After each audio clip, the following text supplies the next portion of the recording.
Hola, estimados alumnos de la Escuela Preparatoria de la Universidad Autónoma del Estado de México.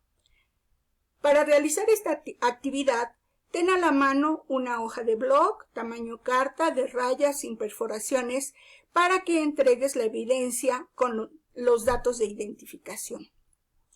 El tema del que vamos a hablar hoy está relacionado con el módulo 3, la lectura, y el subtema es etapas de la lectura.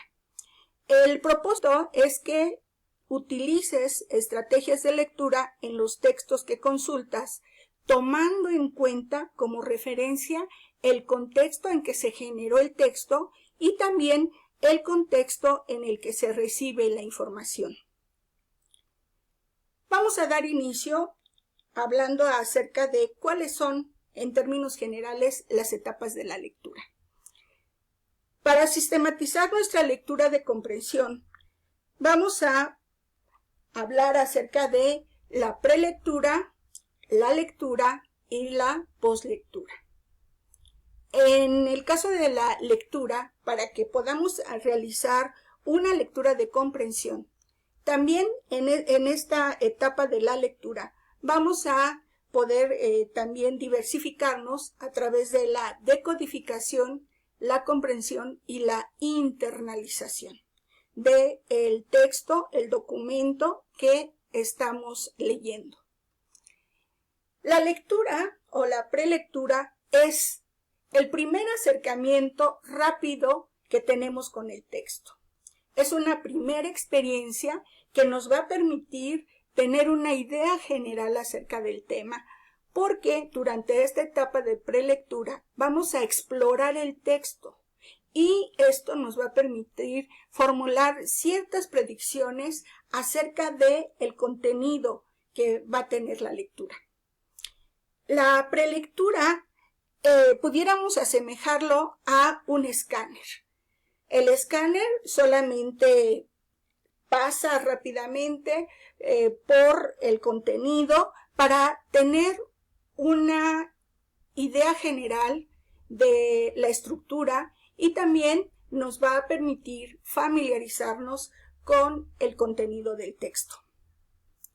En el caso de la lectura de comprensión, en esta fase ya se requiere no solamente de tener una idea general, sino inclusive ya tener una idea más elaborada de lo que trata el texto para que podamos organizar la información, estructurar el texto en una forma lógica y coherente.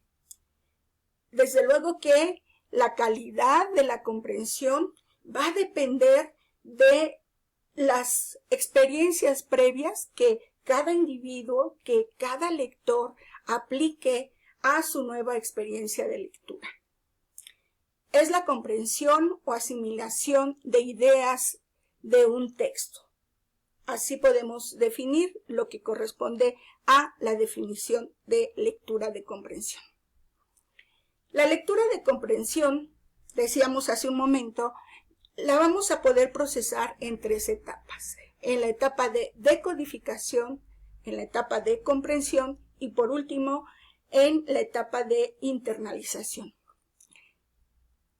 En la etapa de decodificación, nosotros vamos a reconocer símbolos, vamos a reconocer palabras y a estos símbolos y palabras le vamos a atribuir un significado.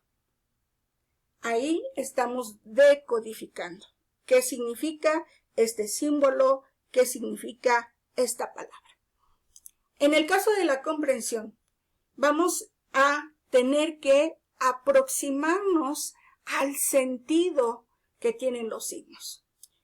Esto es, no basta con leer mecánicamente las palabras, las oraciones, los símbolos, sino que también debemos tener una aproximación al sentido de la palabra.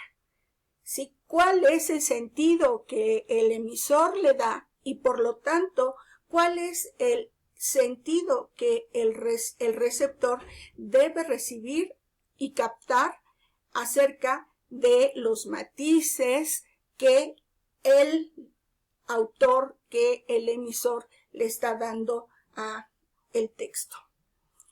En el caso de la internalización, significa un proceso en el que ya nos exige como lectores clasificar, analizar, sintetizar, organizar y reorganizar la información en un esquema propio, esto es, nos apropiamos del contenido para sacarle el mayor provecho. La etapa de la poslectura tiene como propósito alcanzar una comprensión profunda del texto. Esto es, reelaborar, reconstruir y con ello hacer propias las palabras de lo que nosotros hemos leído. Esta fase de poslectura nos va a servir para comprobar qué aprendimos. Por eso, siempre como ejercicio de poslectura, siempre se nos va a exigir la organización de la información en un orden lógico, determinar qué información es útil, discriminar con la que no nos es útil, medir la cantidad del relato, hacer un recuento de los términos no comprendidos para entonces poder internalizar. Bien, recuerden por favor que ustedes pueden tener un contacto cercano si tienen dudas o preguntas acerca de estas etapas de la lectura.